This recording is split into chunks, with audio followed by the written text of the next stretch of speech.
Hello everyone! Nandito naman ang Ambisesa Salimania and today we are going to talk about Valentine's Day. Paano nyo sinelebrate ang Valentine's Day? That means araw ng mga puso, di ba? Sabi nila. So guys, actually, sa amin, dito sa Germany, yung Valentine's Day, hindi nila sineselebrate. Ewan ko sa iba, pero yung sa family dito, sa side sa asawa ko, hindi sila nagse-celebrate ng Valentine's Day. And, alam naman natin tayong mga Pilipino mahilig sa Valentine's Day. So, parang, naano niya yung na-accept niya yung pag-celebrate sa Valentine's Day kasi, dito kasi parang wala silang ganyan. And then, nakita niya siguro yung sa Pilipinas na nagse-celebrate tayo ng Valentine's Day and every one of us knows na in America nagse-celebrate din. So, parang na-culture na rin natin sa Philippines and here wala pa sila. And then ngayon, alam na natin may maraming immigrants, may katulad ko, pangangasawa who is having a culture na magse-celebrate ng Valentine's Day. So parang yung culture na yan, dinala namin dito sa Germany. So, ngayon, nagse-celebrate na siya ng Valentine's Day. So, yun, marami naman tayong mga baguhan dito sa Germany, yung mga teenagers dito sa Germany, ayun, naano na yung Valentine's Day, so nagse-celebrate na din. By and by, naging modernized na yung pag-celebrate ng Valentine's Day dito. So, of course, mga araw ng mga puso, ano ang malalagay sa ating pag-iisip? Di ba yung flowers, chocolates, dinner, ayan. And then automatically, maano natin kaagad sa couples, boyfriend or girlfriend, ayan. Ganyan ba? So para bang yun na talaga ang nasa isip natin. So actually for me guys, Valentine's Day for me is not about yung mayroong boyfriend mo, girlfriend mo, yung asawa, wife, husband, yan, hindi. Sa akin kasi, generalize, yung Valentine's Day is love for everyone. So, noon, we celebrate with my husband. Ayan, celebrate ko yung Valentine's Day kaming dalawa. But now na nagkaroon na kami ng kids, so we celebrate it together. So, kasama yung mga anak ko, celebrate kami ng Valentine's Day. So we have yung maliliit pa yung mga anak ko, ayan, nagse-celebrate talaga kami ng Valentine's Day. And kahit hindi kami lumabas, kahit wala akong gift, we celebrate it in dinner or coffee time, ayan, tea time. So parang ganun. At least may time kami sa isa't isa na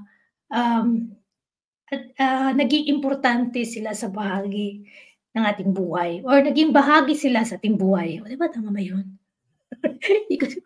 Pasensya na guys kasi mix na kasi nahirapan ako kasi yung palagi kang nagsasalita ng German tapos mag-Tagalog ka. Parang ang hirap mag-English naman. So ang hirap talaga, di ba? So pasensyahan nyo na yung pagsasalita ko. Kayo na lang ang mag-intindi. So, yun ang Valentine's Day dito guys. So, yung mga anak ko parang naging normal na lang yung Valentine's Day sa kanila. So, parang, may mga heart and they know already that is Valentine's Day.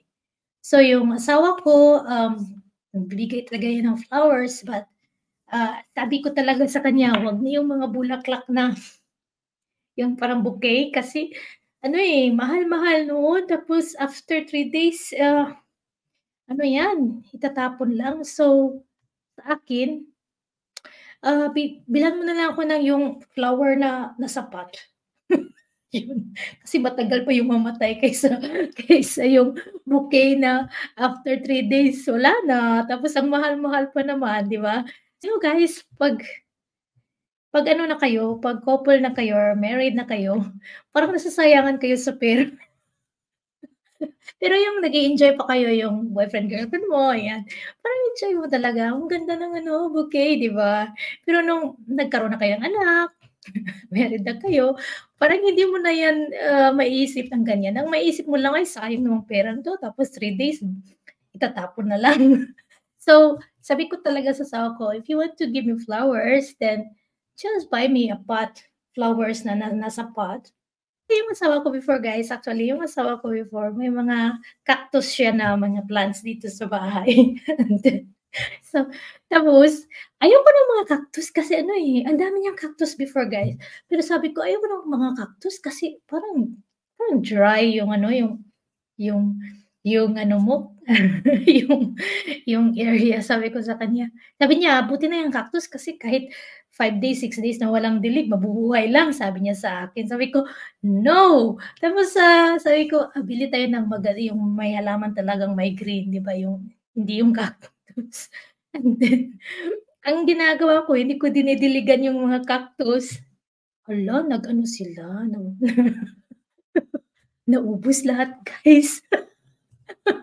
Sabi ng asawa ko, pinatay mo lahat yung cactus ko. Yun, guys. Kaya guys, kaya ayun, wala na siyang cactus. About the topic about Valentine's Day. Maganda yung sa akin, maganda yung talagang maganda talaga yung may ano, yung flowers na may pot. So yan. So we celebrate our Valentine's Day all together with my family. So either we made a coffee or maybe tea time or maybe a dinner. So with my kids before, and then ayan, kahit ngayon magse-celebrate kami ng Valentine's Day. It's normal for us. Actually, hindi ako kasi ano hindi kasi ako as a working mom, busy ka talaga palagi. So I'd rather to have a short coffee drinking and then yung magkasalo-salo kayo, then talking something. You know guys, yan talagang pinaka best way if you have a Valentine's Day kasi may time kayo sa isa't isa, may time kayo sa yung partner, sa yung wife, sa yung husband, sa yung boyfriend, sa yung girlfriend. So may time kayo na, for example, magdi-dinner kayo, ayan, di ba? So basta may time kayo sa isa't isa and yun talaga yun, maging at this time, yung time nyo maging maganda din sa relationship nyo na naging sabi nila 'pag magbibili ka ng flowers, so you're very thoughtful, 'di ba? So parang hindi mo talaga sasayangin yung time and then 'pag may time kasi na mag-dinner kasi Valentine's Day, so at least makikita sa isa't isa na yung Valentine's Day, binigyan niyo ng halaga ang isa't isa, binigyan niyo ng time ang isa't isa, and it make the relationship stronger din, guys. So, this time, in Valentine's Day, you give time to your loved ones. Not only your boyfriends, your girlfriends, your husband, your wife, also your family. Kasi we need that time, guys. Every one of us need time sa ating mga family. Even sa ating mga sisters, 'di ba? Kahit konting call lang, "Oh, kumusta yung Valentine's mo?" 'Di ba? 'Di ba nami-miss natin yang ganyan, "Kumusta yung Valentine's mo, sister?" 'Di ba? Ganyan. So, anong ginagawa niyo sa Valentine's? Parang excited tayo kasi this point of celebration, kikita natin na kahit papaano, kahit marami tayong problema, kahit may mga bagyong dinadaanan, at least this day, Valentine's Day, yun, may time tayo sa isa't isa. Ayan, at ibibigay natin yang love natin sa isa't isa. So guys, I hope you learned something from my Valentine's Day and of course about my love life. My love life is okay.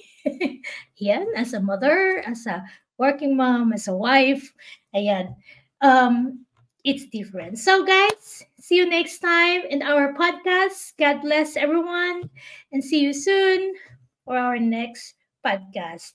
Bye.